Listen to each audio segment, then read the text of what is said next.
Today's story involves unethical behavior on the Erin O'Toole campaign, and a lot of you are shocked. Erin O'Toole acting like a tool, hiring a fool who should not have passed school, which in my case, in the 1st to 8th grade, was located inside of a shul. But you get the point. So, what happened? David Parker, Erin O'Toole's National Director of Field Operations, one of the senior people in the campaign, the guy who coordinates all the different regional field directors, he was caught sending text messages to his friends, which I have seen with my own eyes. They are not screenshots that have been doctored or photoshopped. I have seen the originals on the phone they were sent to and from. Now, or just sent to, technically, because they're hit text. But you get the point. So the article in the National Telegraph came out and showed that David Parker, Erin O'Toole's National Field Director, bragged about being the one to, in his words, assassinate, being the assassin behind the death of Andrew Scheer's political career. He also claims to be the reason why Pierre Poilievre is not running. He claims to have found the skeletons in his closet, right?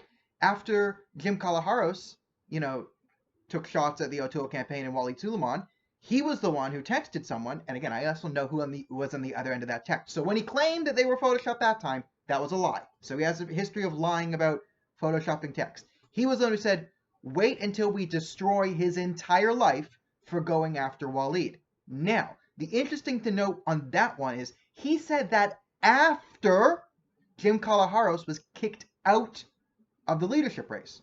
So after Kalaharos was booted from the leadership race and after he had faced the consequences, that is when Parker said that they would ruin his entire life, married man with a family and young children. They wanted to destroy his life.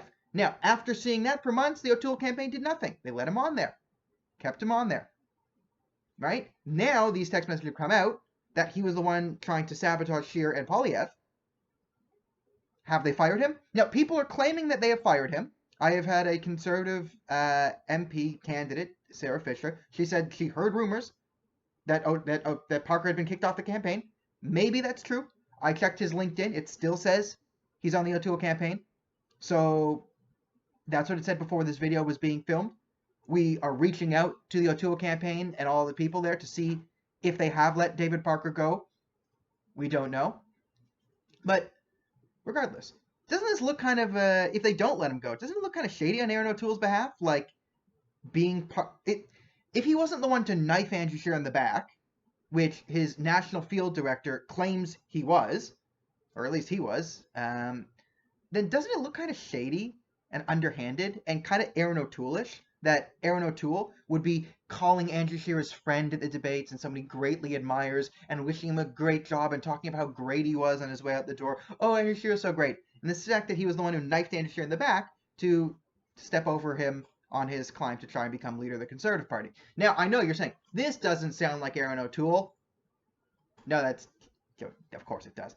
So, now, in the article, and I did point out, it is clear that at points, Parker is acting without consent of Erin O'Toole, Waleed Suleiman, and Fred DeLeroy, who are the campaign leadership candidate, the campaign chair, and the campaign manager, respectively. So it very well be that he's a rogue political operative, as my source thinks he is. Right? That could be true. Right? There are texts in the article that will be, linked in here, that in the description, that you can go and read it and say, huh, Parker looks like he's acting alone. Parker looks a bit unstable. And yeah, that might be true. Erin O'Toole might have had nothing to do with this. Fred DeLeroy, Waleed Suleiman, all the higher-ups, very, very likely could have had no idea what Parker was doing when he was doing all of this, because that is what Parker says, at least in one instance, he is doing. Okay, so, is this an O'Toole conspiracy to bring down Scheer? We don't know. We don't know. However, if they keep Parker around, because I know they have read this story. Okay, and by the way, there will be more to come on this story, because, oh, I want to say it, but just, did the O'Toole campaign do something illegal in trying to bring down this story? We don't know. We'll find out. We'll find out very soon, but we're checking into it. Now, what if he keeps this guy on, right? What if he keeps this guy on? Then he's saying, because they knew about the story for the whole week, right?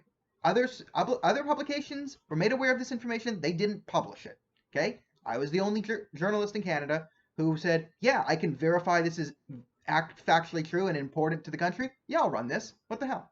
We sent out media requests to Erin O'Toole. Everyone named in the story had full knowledge of everything we had, you know, more than 24 hours in advance of the publication of the story. So they know. They know exactly what's in there. They've all read it. I have other ways of proving that people inside the O'Toole campaign have read this story, have looked at the allegations, and know that they're true, which is the other thing. So I would like some clarification here. If you're on the O'Toole campaign, or if you're a lawyer hired by someone high up in the O'Toole campaign who is literally paid more than $1,000 an hour to literally comb through everything I say, you might want to relate to your client that we are looking for clarification that is David Parker still on the O'Toole team, or is he gone?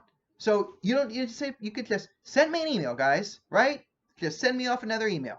Okay, you can do that. You can also you can do what you like to do, and you can threaten me and say I'm a terrible person, but also David Parker is gone, or also David Parker is not gone. Who knows? Who knows? Either way, this is sort of par for the course with the O'Toole campaign. Did they knife Andrew Scheer in the back? And is this kind of what I've been painting the picture of Erin O'Toole to be?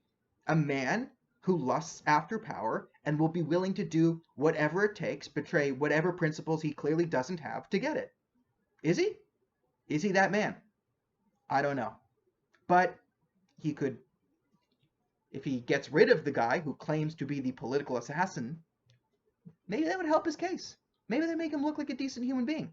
But who knows? Doesn't seem like that's up Erin O'Toole's alley. I'll talk to everyone tomorrow.